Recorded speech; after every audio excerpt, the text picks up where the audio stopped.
On connaît tous cette sensation, n'est-ce pas?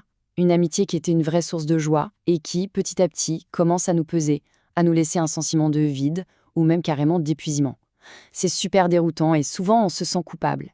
Mais qu'est-ce qui se passe vraiment au niveau psychologique quand une personne proche nous vide de notre énergie? Allez, aujourd'hui on décortique ce phénomène. Alors, pourquoi une amitié peut devenir si épuisante? Attention, le but ici, ce n'est pas de chercher un coupable, de se demander qui a tort ou qui a raison, non, non.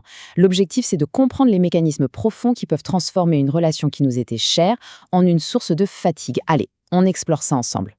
Avant toute chose, il faut s'arrêter sur ce sentiment un peu confus. La première chose, et la plus importante, c'est de le reconnaître et de se dire que c'est OK de ressentir ça. Ce n'est pas un caprice, loin de là. C'est un signal, un vrai signal, que quelque chose a changé. Pas seulement dans l'amitié, mais aussi, et peut-être surtout, à l'intérieur de nous.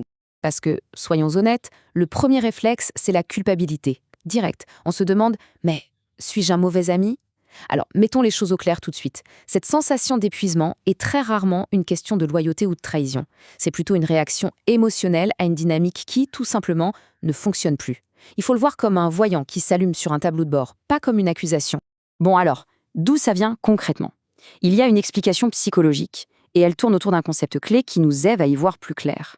Le glissement des valeurs. C'est vraiment ça le cœur du sujet. Glissement des valeurs, ça peut sonner un peu technique, mais en fait c'est un processus qu'on vit absolument tous. Il suffit de penser à la personne qu'on était il y a 5 ou 10 ans. Nos priorités n'étaient pas du tout les mêmes, hein. À l'époque, c'était peut-être les sorties jusqu'au bout de la nuit, alors qu'aujourd'hui, ce qui nous nourrit vraiment, c'est une discussion sur nos projets ou notre famille. C'est un processus de croissance tout à fait normal. Et inévitablement, ça impacte nos relations les plus proches. Et ce changement de perspective, il est crucial. Ce qu'on pourrait percevoir comme une trahison, c'est en réalité une évolution. Ce qu'on pourrait vivre comme un échec, c'est le signe d'une croissance. Ce n'est pas une fin, c'est un changement. On n'est plus la même personne, et nos besoins en amitié ont tout simplement évolué avec nous. Il s'agit d'une transformation. Pour rendre ça encore plus concret, prenons un exemple que beaucoup vont connaître. Un scénario classique où ce glissement de valeur se manifeste. La fatigue du soignant en amitié. Ah, l'ami thérapeute. Ça nous parle à tous, non? On a presque tous connu cette dynamique. D'un côté, la personne qui écoute, qui conseille, qui soutient, et de l'autre, celle qui reçoit. Au début, ce rôle peut même être valorisant, on se sent utile. Mais si avec le temps, nos propres besoins changent et qu'on a nous aussi besoin d'une oreille attentive, ce déséquilibre devient vite épuisant. Et il faut bien noter que l'autre personne n'est pas forcément mal intentionnée. Elle est peut-être juste dans une période difficile qui la rend moins disponible, sans même réaliser l'impact que ça a. Et voilà ce que ça donne concrètement. L'écoute devient à sens unique. On a l'impression de porter constamment la charge émotionnelle de l'autre, sans jamais pouvoir déposer la sienne. La réciprocité a tout simplement disparu.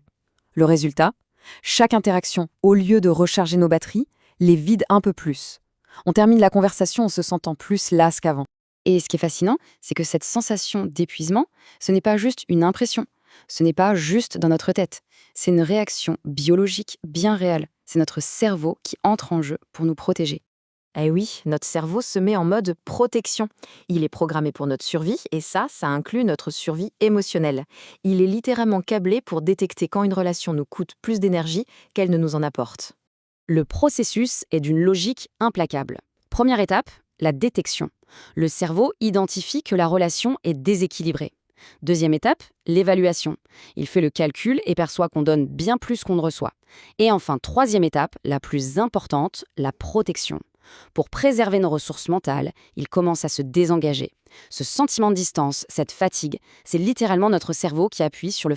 Cette idée résume parfaitement le mécanisme. Ce n'est pas un choix conscient de moins aimer un ami. C'est un mécanisme de protection profondément ancré en nous qui nous pousse à nous préserver quand une connexion devient plus drainante que nourrissante. Alors, si on rassemble tous ces éléments, on arrive à une conclusion beaucoup plus saine et beaucoup plus bienveillante envers soi-même et envers nos amitiés qui se transforment. Répétons-le, parce que c'est vraiment le message central. Accepter que nos besoins ont changé et qu'une amitié doit s'adapter ou se transformer, ce n'est pas un échec, c'est la définition même de l'évolution personnelle. C'est un signe qu'on grandit.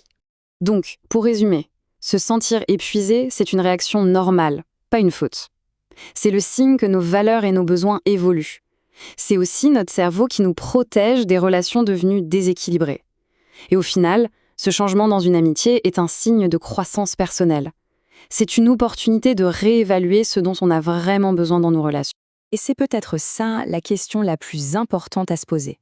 Au lieu de se concentrer sur les amitiés qui nous épuisent, on pourrait tourner notre énergie vers cette question: quelles sont les relations qui, aujourd'hui, soutiennent la personne que l'on est en train de devenir? C'est une réflexion qui ouvre la porte non pas à la perte, mais à l'alignement avec soi-même.